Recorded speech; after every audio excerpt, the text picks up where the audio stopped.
Hello everyone. आज हम लोग पढ़ने वाले हैं क्लास 10th की भूगोल की बुक से चैप्टर नंबर 1 की पार्ट 2। पिछले क्लास में हमने पार्ट 1 पढ़ लिया था। आई होप आपने वो वीडियो देख लिया है।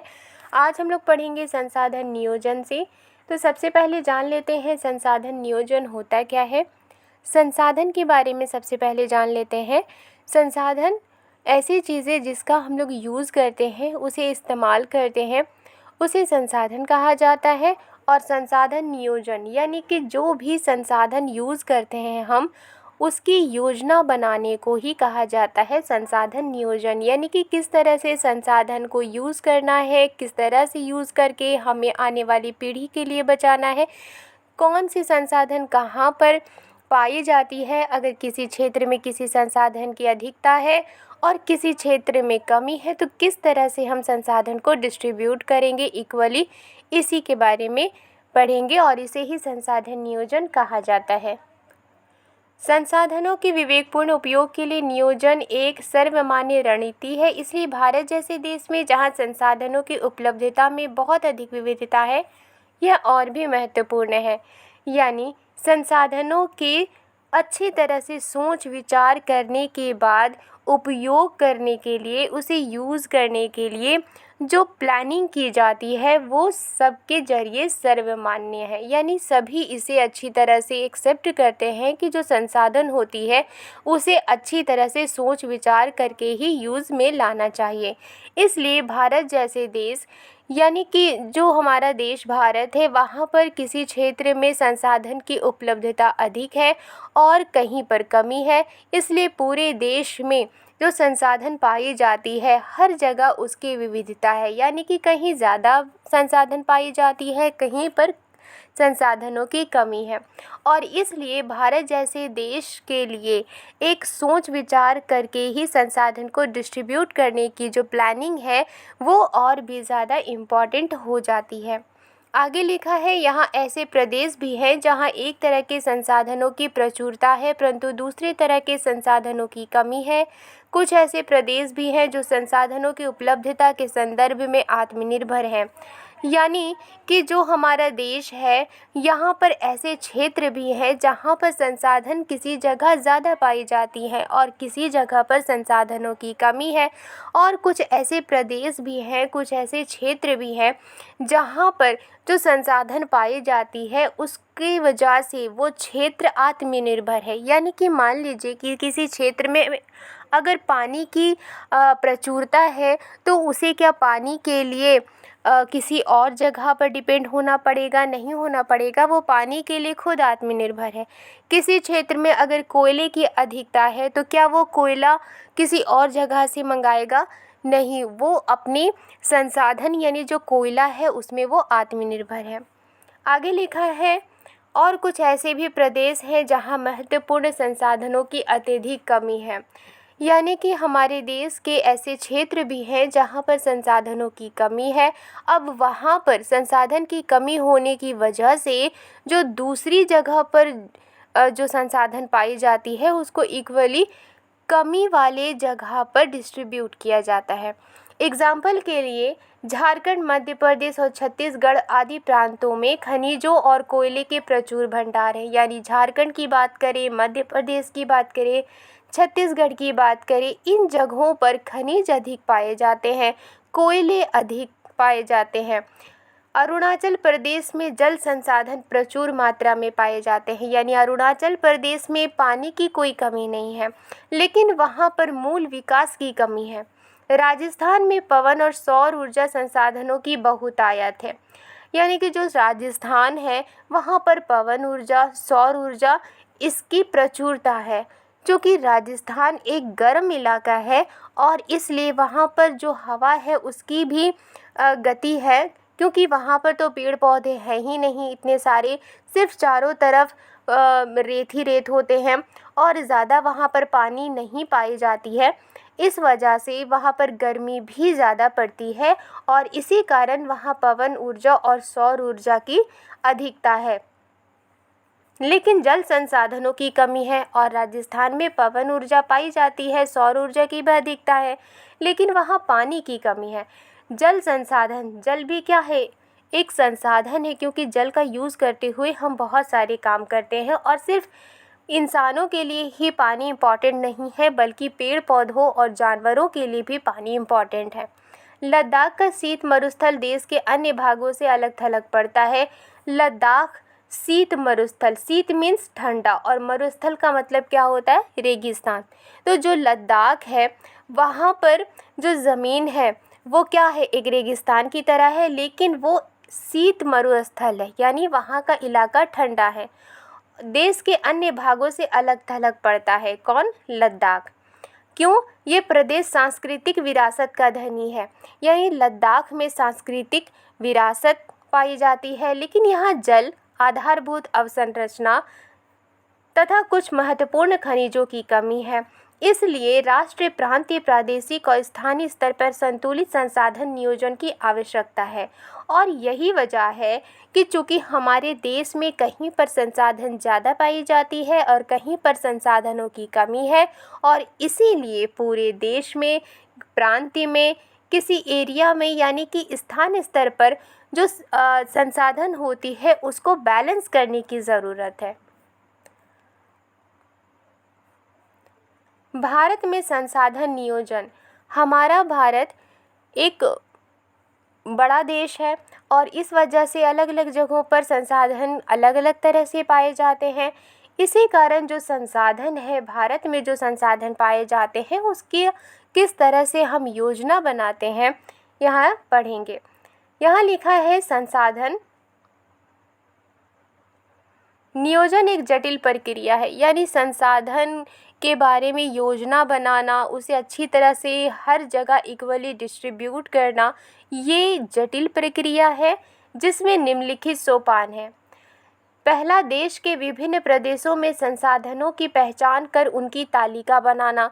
इस कार्य में क्षेत्रीय सर्वेक्षण, मानचित्र बनाना और संसाधनों का गुणात्मक एवं मात्रात्मक अनुमान लगाना व मापन करना है।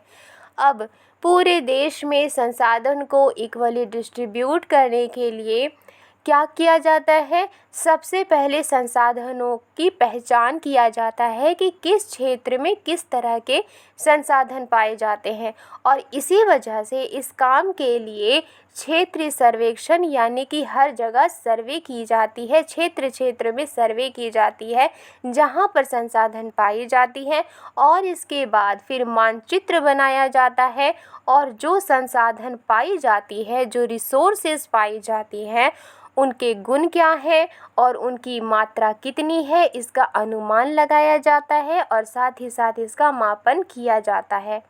नेक्स्ट है, संसाधन विकास योजनाएं लागू करने के लिए उपयुक्त प्रौद्योगिकी, कौशल और संस्थागत नियोजन ढांचा तैयार करना।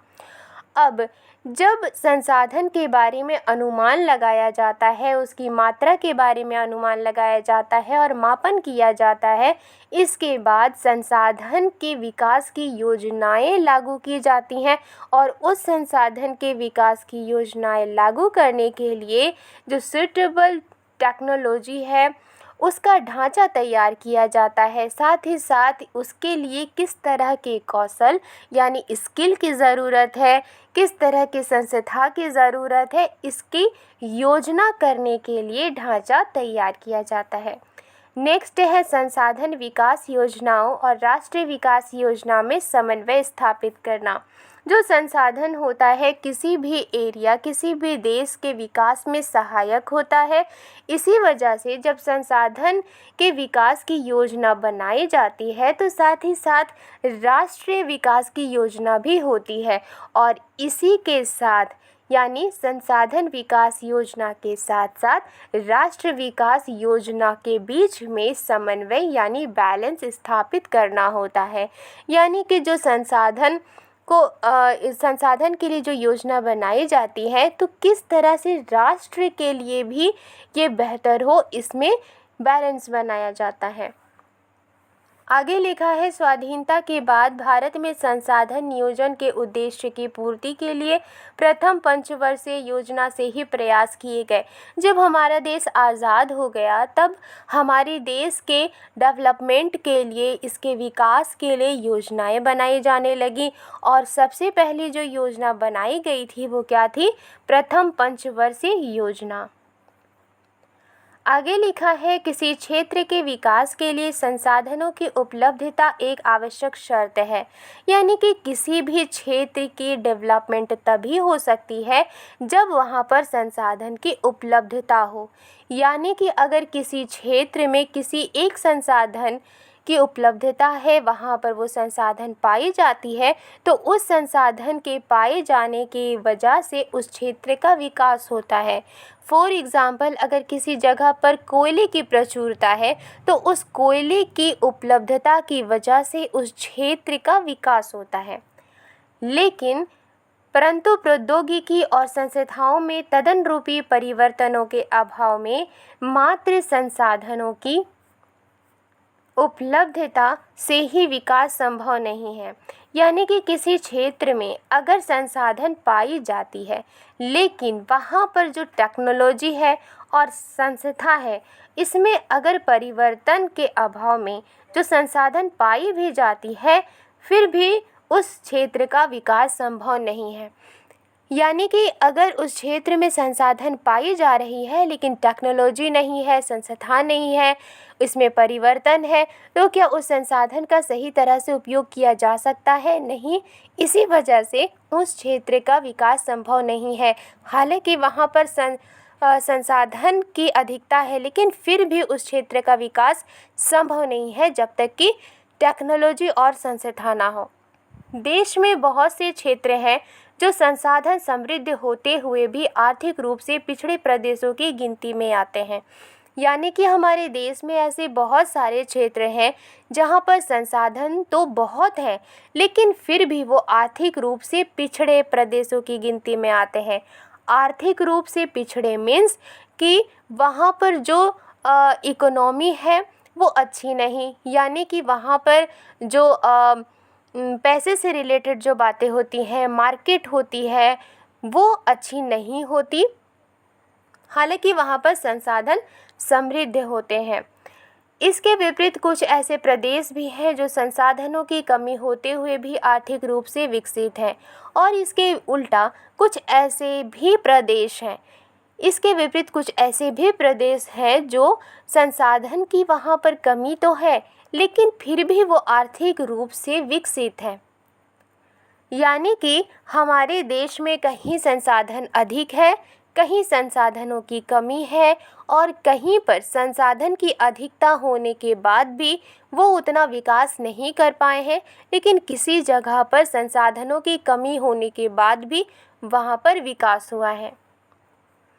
आगे लिखा है, उपनिवेशन का इतिहास हमें बताता है कि उपनिवेशों में संसाधन संपन्न प्रदेश विदेशी आक्रमणकारियों के लिए मुख्य आकर्षण रहे हैं। उपनिवेशकारी देशों ने बेहतर प्रौद्योगिकी के सहारे उपनिवेशों के संसाधनों का शोषण किया तथा उन पर अपना आधिपत्य स्थापित किया। अतः संसाधन किसी प्रदेश के विकास में तभी योगदान दे सकते हैं जब वहाँ उपयुक्त प्रौद्योगिकी विकास और संस्थागत परिवर्तन किए जाएं। उपनिवेशन मीन्स यानी कि कोई एक एरिया है जहाँ के लोग किसी दूसरी जगह पर जाकर बस्ती बसाते हैं, उसे उपनिवेश कहा जाता है। जिस वक्त दूसरे एरिया के लोग किसी और जगह पर बस्ती बसा रहे थे, उसे उपनिवेश कहा जाता है। और इसका इतिहास हमें ये बताता है कि कोई भी एरिया जो कि संसाधन से संपन्न था, उस जगह पर विदेशी आक्रमणकारियों ने आक्रमण किया और उस उपनिवेशकारी देशों ने, यानी कि जो देश किसी और जगह पर बस्ती बसाता था, तो वो उपनिवेशकारी देश कहलाता है। और वो उपनिवेशकारी देशों ने बेहतर टेक्नोलॉजी की मदद से उपनिवेशों के संसाधनों का, यानी जिस एरिया में वो बस्ती बसा रहे थे, जिस एरिया में वो अपना आधिपत्य जमा रहे थे, उन जगहों के संसाधनों का उन्होंने शोषण किया और उन पर अपना आधिपत्य स्थापित किया, यानी कि कंट्रोल किया। अतः संसाधन किसी प्रदेश के विकास में तभी योगदान दे सकते हैं, यानी कि जो संसाधन है किसी भी एरिया के डेवलपमेंट के लिए तभी योगदान दे सकते हैं, तभी कंट्रीब्यूशन दे सकते हैं जब वहाँ उपयुक्त प्रौद्योगिकी यानी सुटेबल टेक्नोलॉजी हो, विकास और संस्थागत परिवर्तन किए जाएं। आगे लिखा है, उपनिवेशन के विभिन्न चरणों में भारत ने इन सब का अनुभव किया है। यानी भारत में भी तो दूसरे देश के लोग आकर यहाँ पर उन्होंने कंट्रोल किया।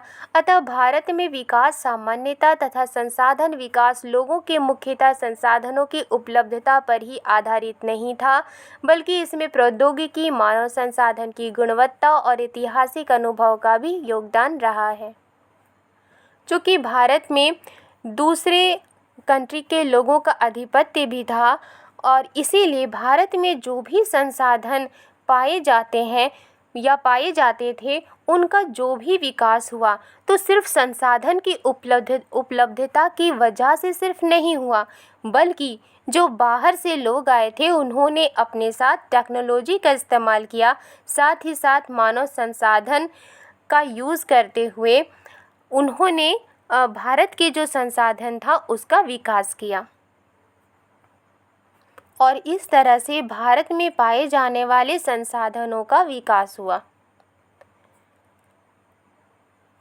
नेक्स्ट पार्ट में हम लोग संसाधनों का संरक्षण से पढ़ेंगे। आई होप ये वीडियो आपको पसंद आई है तो लाइक एंड सब्सक्राइब करना मत भूलिएगा। मिलती हूँ नेक्स्ट वीडियो में। Thank you.